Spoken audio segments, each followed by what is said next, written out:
സാധുവായ ഇൻഷുറൻസ് ഇല്ലാത്ത വാഹനങ്ങൾക്ക് പെട്രോൾ പമ്പുകളിൽ നിന്ന് ഇന്ധനം നൽകരുതെന്ന നിർദ്ദേശവുമായി സുപ്രീം കോടതി. രാജ്യത്തോടുന്ന 56% വാഹനങ്ങൾക്കും ഇൻഷുറൻസ് സുരക്ഷ ഇല്ല എന്ന കണക്കുകൾ പുറത്തുവന്നതിന് പിന്നാലെയാണ് ഇത്.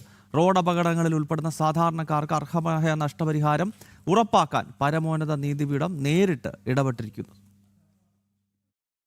ഭാരതത്തിലെ റോഡുകളിലോടുന്ന പകുതിയിലധികം വാഹനങ്ങളും ഇൻഷുറൻസ് ഇല്ലാത്തവയാണെന്ന യാഥാർത്ഥ്യത്തിൽ കടുത്ത ഉത്കണ്ഠ രേഖപ്പെടുത്തിയാണ് സുപ്രീം കോടതിയുടെ ഈ നിർണായക ഉത്തരവ്. അപകടങ്ങളിൽപ്പെടുന്ന ഇരകൾക്ക് ഇൻഷുറൻസ് കമ്പനികളിൽ നിന്ന് അർഹമായ ധനസഹായവും ചികിത്സാ സഹായവും ലഭിക്കാതെ പോകുന്നത് തടയുകയാണ് ഈ കർശന നീക്കത്തിന് പിന്നിലെ ലക്ഷ്യം. ഇൻഷുറൻസ് പുതുക്കാത്ത വാഹനങ്ങളെ പൂട്ടാൻ ആധുനിക സാങ്കേതിക വിദ്യയാണ് സുപ്രീം കോടതി നിർദ്ദേശിക്കുന്നത്.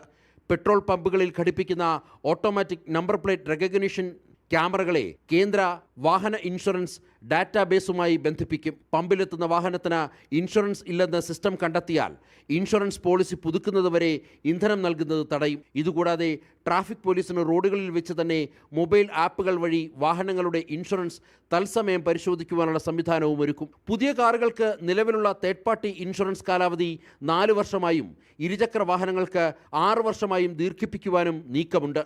രാജ്യത്തെ ഓരോ പൗരൻ്റെയും ജീവനും സ്വത്തിനും പരമാവധി സുരക്ഷ ഉറപ്പാക്കുന്ന കേന്ദ്ര സർക്കാരിൻ്റെ റോഡ് സുരക്ഷാ നയങ്ങൾക്ക് കരുത്തേകുന്നതാണ് സുപ്രീം കോടതിയുടെ നടപടി. ജനം, ഡൽഹി.